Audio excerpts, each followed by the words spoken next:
Hiya! Let's make some fried rice.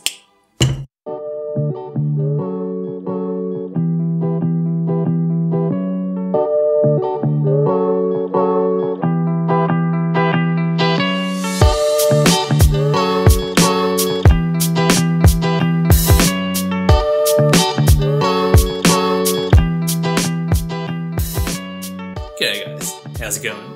Welcome back to Sam Kitchen. My name is Sam Lin. I am a home cook who's really passionate about sustainability and, more importantly, save money by making things at home, and hopefully I can be helping you guys do the same in your own kitchen as well. So you might have noticed that I got a bit of a dirty mode going on.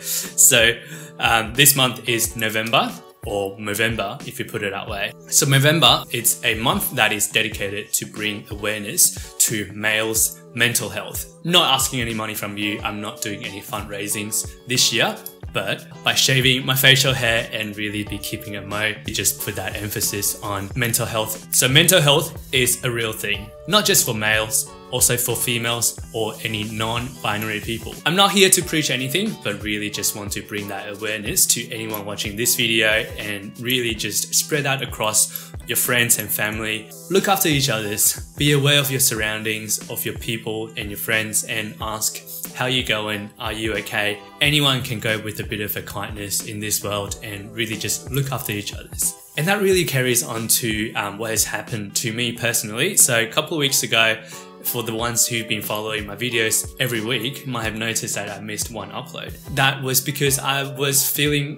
quite unwell for a good week and a half, and I wasn't able to push the hours and push another video out, so I thought I gave myself a break. So mental health, physical health, they're all really important. At this stage of where the channel is at, it's kind of pushing my mental health and my physical health at the same time, and I'm thinking of dialing back maybe a video every 2 weeks. We'll see how I go with my time, but just putting it out there, there might be some changes with the video scheduling.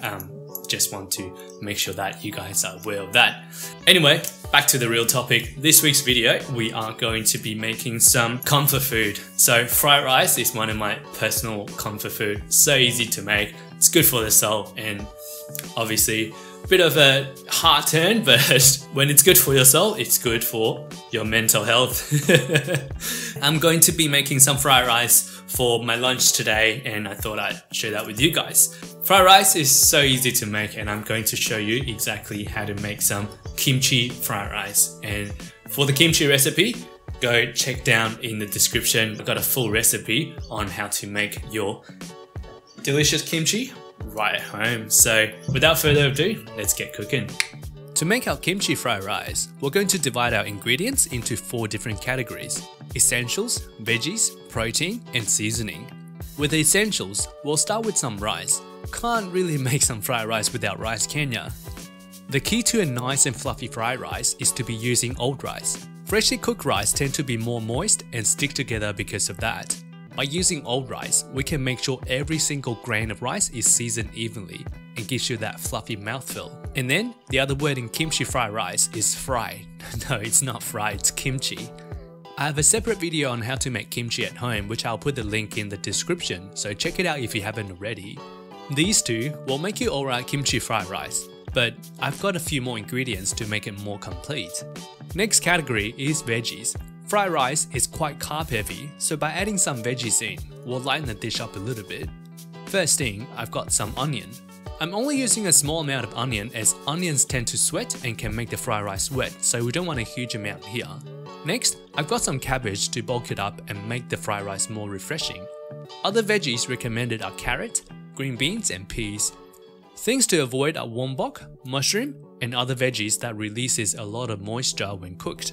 I happen to have some spring onion handy, so why not add some in? Totally optional, but highly recommended. I've been keeping my spring onion in water instead of the fridge, and it prolongs the shelf life of spring onion for a good 5 to 10 times. I've had this bunch for about 5 to 6 weeks now, and it's even making little babies. Yay for free spring onions.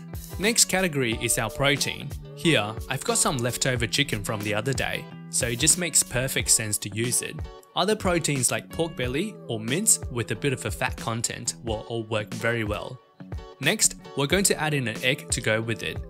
Last category is our seasoning. Some salt, obviously, some soy sauce to give our fried rice a bit of a color, and also some sesame oil for fragrance. Quite a bit of a spread here, but most of them should be pantry items. You can add in some gochujang, aka Korean chili paste, with your soy sauce for extra authenticity. But I'm keeping it simple here so everyone can follow along at home. We'll put these aside and get started. First thing we're going to do is to fry up our kimchi. Grab a pair of clean chopsticks and pick out roughly 30 to 40 grams of kimchi per serving. Just slightly less than palm size. Put it on our chopping board and we want to cut it into 1/2 cm by 1/2 cm dices. Cooking the kimchi reduces the moisture, concentrates the flavor, and also makes sure it's nice and warm in our fried rice. Cut the kimchi into strips.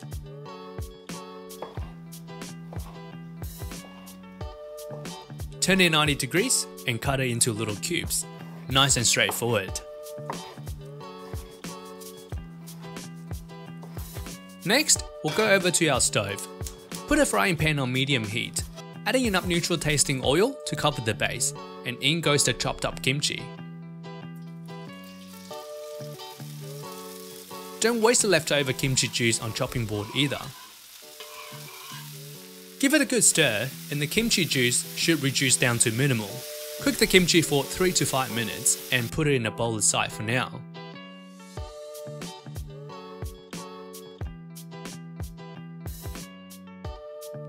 Back to our chopping board and we'll prep the rest of the ingredients. Cut our small onion in half. Strip off the tougher skin on the outside and into the compost box. Composting has helped me reduce my landfill significantly and takes so little effort to just keep a box in the fridge.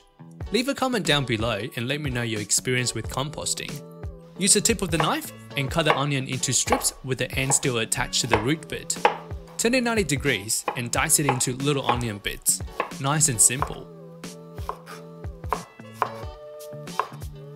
Next, we got some cabbage. For one serving, I peeled 3 leaves off the stem. Cabbages last for so much longer when being peeled leaf by leaf instead of being butchered as a whole or straight in half. You know what I'm talking about. So if you want your food to stay fresh longer, just use the food the way they are originally designed. Here, I'm cutting them into threads for some slightly different texture in the fried rice. Dicing them is also acceptable.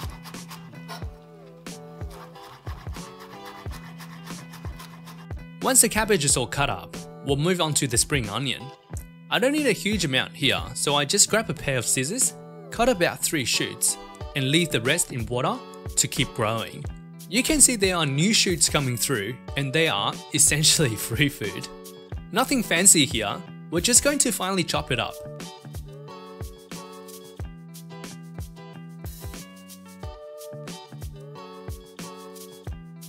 Now, we have all of the ingredients cut up, we'll move over to the stove again and get cooking. Same pan that we used to cook kimchi, turn the heat on medium and we add in a touch of neutral tasting oil.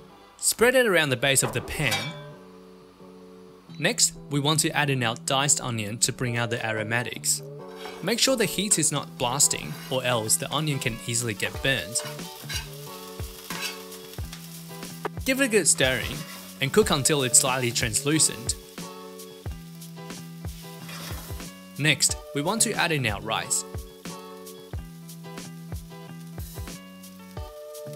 Give the rice some gentle pressing if they are clumping together. They should break up quite easily. Give the rice and onion a good stirring so the onion don't get stuck on the bottom and get burnt. Next, we add in the cabbage. The cabbage will cook down quite a bit, so don't be scared with the look of the volume right now. Keep stirring the fried rice and fold the cabbage into the rice to get it cooking. Give it a good toss to, flex a bit.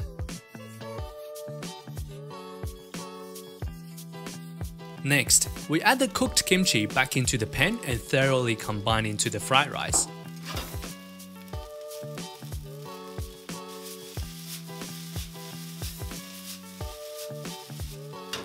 Add a pinch of salt for seasoning.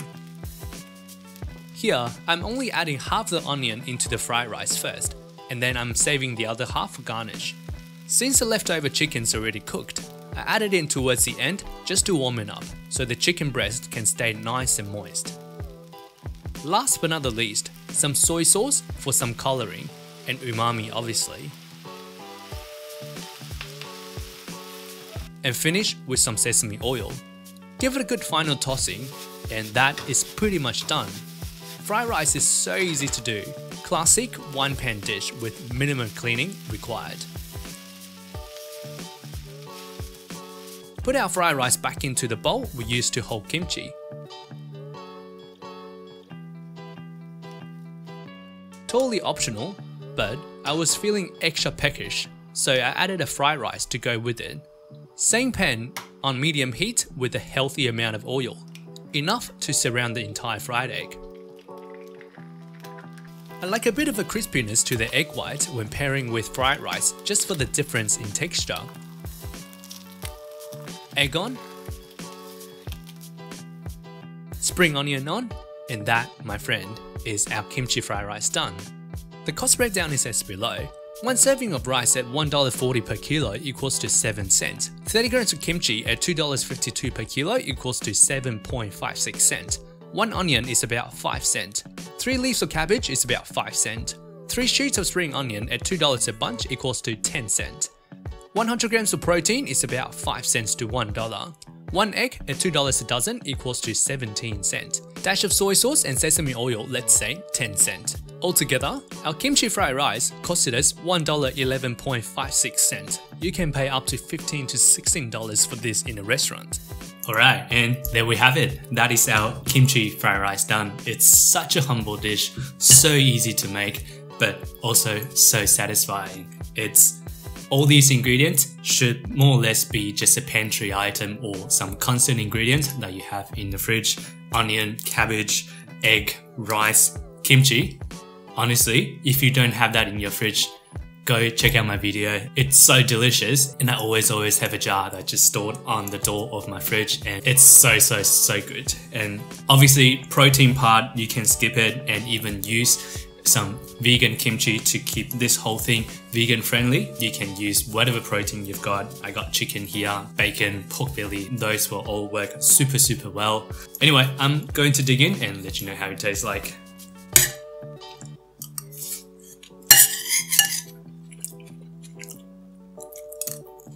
There's just something so nice about a crunchy egg white that just mixes into that flavor bomb of fried rice over here. The kimchi in the rice is such a star. It combines everything together with that funky, fermented kind of flavor and just brings the rice to another level. It's so delicious. One other thing to try out, if you had bibimbap before, you know that when the rice is in contact with the stone bowl, that crusty edges really gives it so much more texture. You really can replicate that by leaving the fried rice in your pan and then just crank the heat up. Anyway, I'm going to get back to my lunch. Thank you very much for tuning in. If you have been enjoying the video, make sure you give it a like and consider subscribing. I have a new video coming out maybe on a 2-weekly basis. Thank you so much for watching and I will see you in the next one.